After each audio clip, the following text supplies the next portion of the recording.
Good morning, YouTube. Welcome back to today's video. So today's video is very different. We're going to be getting pretty reflective about life. And it's kind of funny. I've wanted to do something with this letter for a very long time. I just never really knew how to present it on social media without seeming like I'm bragging. I was like, there's really no good content place to house this. But then, we started picking up the camera this year. And this is something I do once a year, so I was like, you know what, this might be the perfect format to share this letter with you guys. What this letter is, as I'm sure you can tell by the title of the video, is a letter I wrote to myself when I was 17.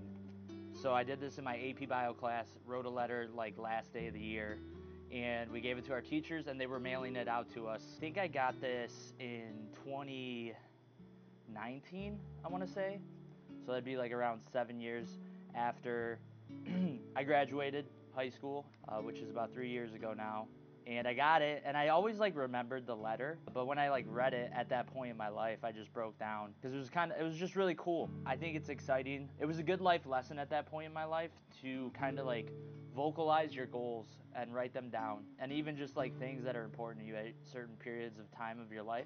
I think it's really important to do. That's what this letter taught me way back then, and I just kind of want to share it with you guys. I think I'm going to challenge myself to do it again. Enough talking about the letter. Let's read the letter. Here we go. Wait, let me get refreshed. Delicious. All right, here we go. Dear future me, first things first, still be awesome. Right now you have a mohawk. You don't necessarily need to have one when you read this, but still have a legit hairstyle.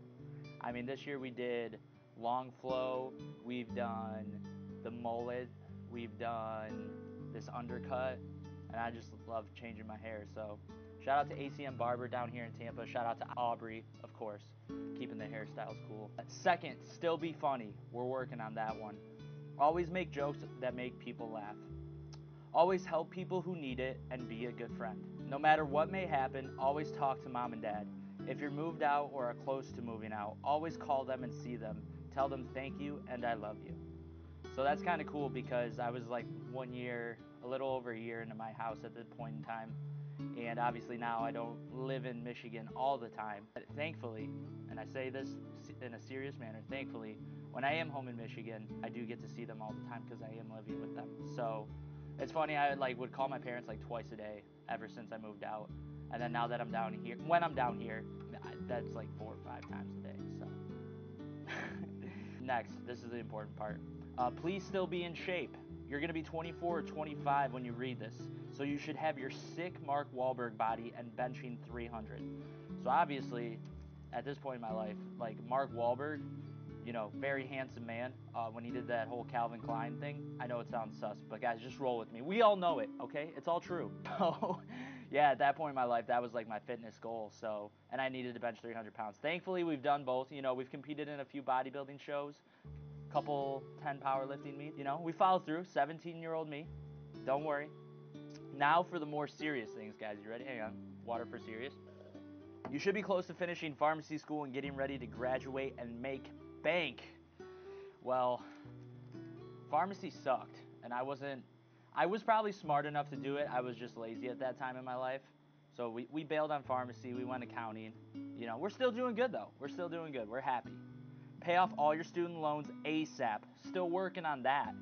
And avoid credit cards as much as possible. Well, frick. Heck yeah, brother. We have no credit card debt, so salute there.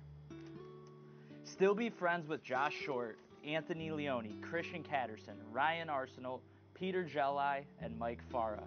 If you haven't talked to any one of these guys in a while, call them ASAP and hang out.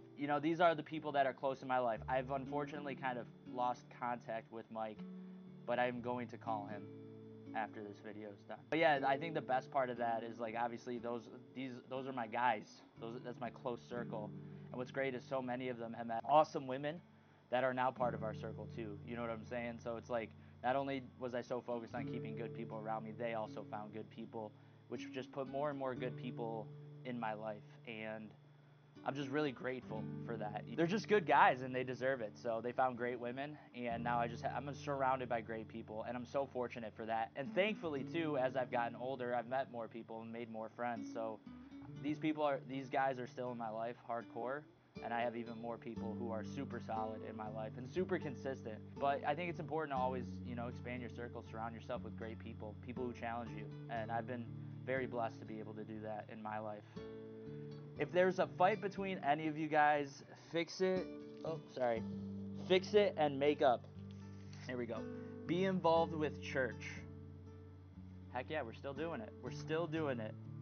Still know God and go to a good church. If you don't find one, I don't know what I was saying there. But either way, church has always been a huge part of my life. I got saved back in 2008 because of Christian. He invited me to church. And yeah, just church has always been a staple, especially through this year. It's been super crazy. I haven't been in church consistently, but I've still been pursuing my relationship with God. And it's been like the cornerstone, the thing that's gotten me through this year, through all the craziness and all the hectic times.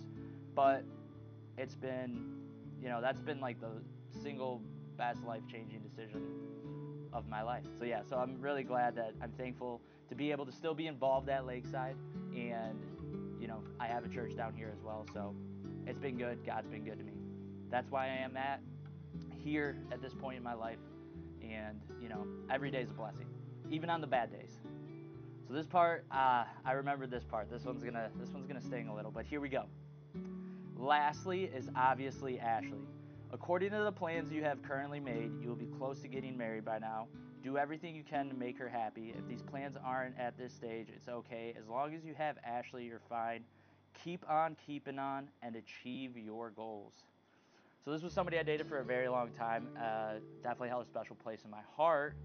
Obviously, things didn't work out for us, but that was a tough thing to go through and accept. I kind of allude to it a lot of times in videos, and I'm pretty good about talking about it now. But that was a tough thing to go through and to grow through. And I think that was one of the first moments of my life where, even though I made these elaborate plans for myself, moved out, married, all these different things, that was the first major thing in my life that kind of fell apart.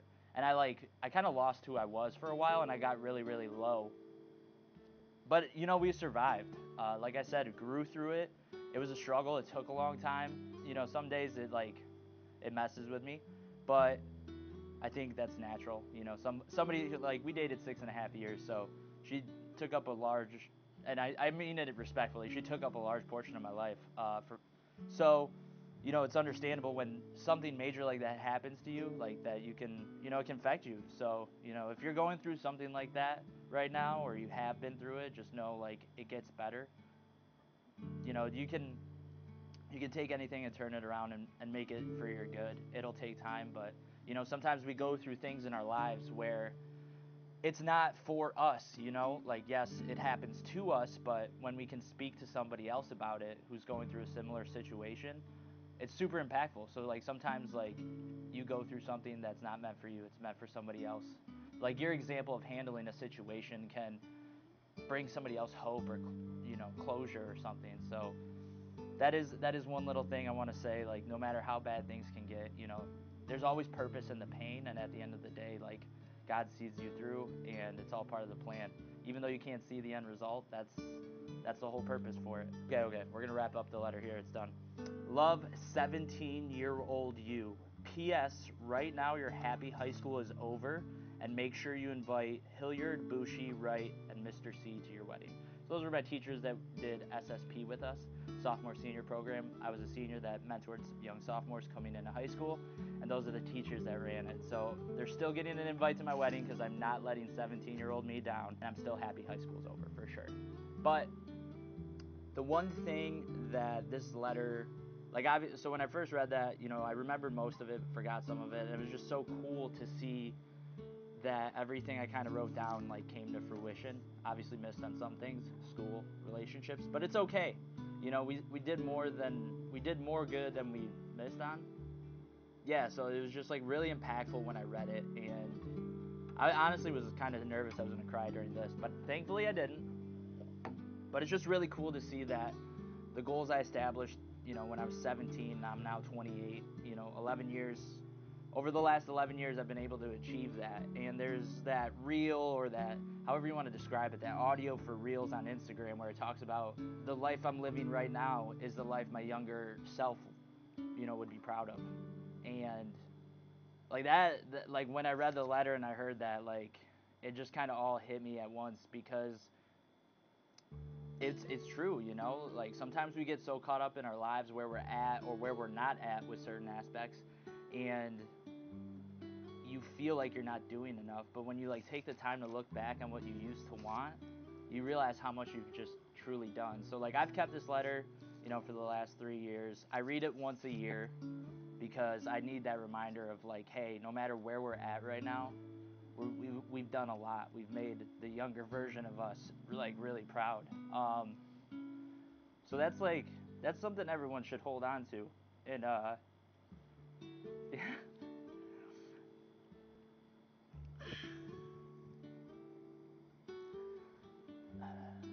because life is hard, We do feel like we're not doing enough, but there's that version of you that would be so happy to be where you're at right now. So, oh man. So don't forget that, even when you have a really rough day, a really bad day, there's always one person that's proud of you, and that's you. But yeah, so I just wanted to post this video, share it. Very different, very reflective, but, I challenge you guys, write a letter to yourself. Do something that you can look back on in a few years and just see how much you've done. Yeah, I'm really glad my teacher did this. Like, really glad. Because when I got this the first time and read it the first time, I really, really needed it. And for both good and bad, to see like even when plans go bad and you feel like your life's falling apart, you can survive. You can overcome. And sometimes it's cool to just see like, hey, I did everything I said I was gonna do. But I do think I'm gonna do something. I'm gonna do something again in the future. That's gonna wrap up this video. I'm rambling. We're at 14 minutes. Thank you guys so much for watching this video. I hope you enjoyed it. I hope you're kind of challenged. Make sure you do something like this for yourself. Challenge yourself. Do it. Come back to it. And just, achieve your goals. Write them down. I think that's important. Write them down. Talk about them. Don't be afraid to speak out what you want to do, and make sure you work hard to do it. But thank you guys so much for watching. The sun's changing on me. I love you guys. Thank you. I appreciate it. I appreciate everything that's happened on YouTube this year. It's been awesome. It's been really good, and I appreciate the feedback. Drop a like, leave a comment, subscribe to the channel if you haven't already. Send the video to a friend, and turn on the post notifications. You know the drill. But most importantly, don't forget to have a great day or night. Don't forget to keep God number one. God bless.